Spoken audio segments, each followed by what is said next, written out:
එක්තරා ගමක ඉතාමත් දක්ෂ මූර්ති ශිල්පියෙක් හිටියා.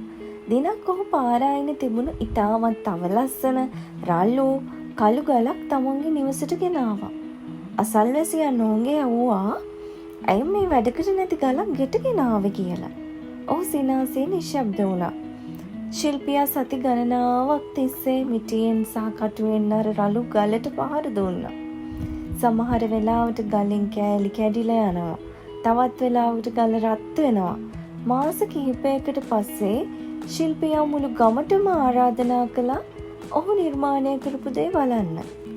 එතන තිබුණේ මුළු ගමම පුදුම කරවන තරම් ලස්සන දිදුලන බුදු පිළිමයක්. අසල්වැසියෝ ඇහුවා ඔබ කොහොමද මේ වගේ ලස්සන දෙයක් මේ රළු ගලෙන් මැව්වේ කියලා. ශිල්පියා දුන්න උත්තරය තමයි වැදගත්ම දේ. මම අලුතින් දෙයක් මැව්වේ නැහැ. මේ ලස්සන පිළිමය මේ රළු ගල ඇතුලේ කලින්ම තිබුණා. මම කළේ ඒ පිළිමේ වැහිලා තිබුණු අනවශ්‍ය කළු ගල් කැබලි මිටියෙන් ගහලා ඉවත් කරපු එක විතරයි.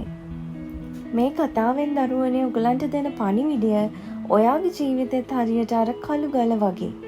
ඔයා ඇතුලේ ඉතාමත් දීප්තිමත් දියමන්තියක් හෝ ලස්සන මූර්තියක් සැඟවිලා තියෙනවා. ඒත් ඒක එළියට ගන්න නම් මේ දේවල් ටික මතක තියාගන්නම ඕනේ. අධ්‍යාපනය කියන්නේ ඇත්තටම මිටි පහරක්. ඒක ලේසියෙන් කරන්න පුළුවන් දෙයක් නෙමෙයිනේ. පොත් කියවන එක, පාඩම් කරන එක, විභාග ලියන එක. ඒක සමහර වෙලාවට ඔයාට වේදනාවක් හරි පීඩනයක් වගේ දැනෙන්න පුළුවන්.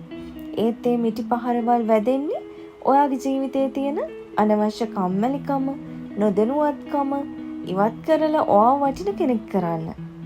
පීඩනයට චුට්ටක්වත් බය වෙන්න එපා. දියමන්තියක් හැදෙන්නේ අධික පීඩනයක් යටතේ ගොඩාක් කල් ගියාම.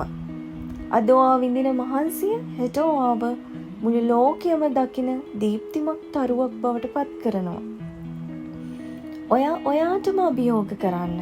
වෙන කවුරුත් එක්කවත් තරඟ කරන්න එපා. අද ඉන්න ඔයාට වඩා හෙට ඉන්න ඔයා දැනුමෙන් සහ ගුණෙන් ඉහළ කෙනෙක් වෙන්න උත්සාහ කරන්න.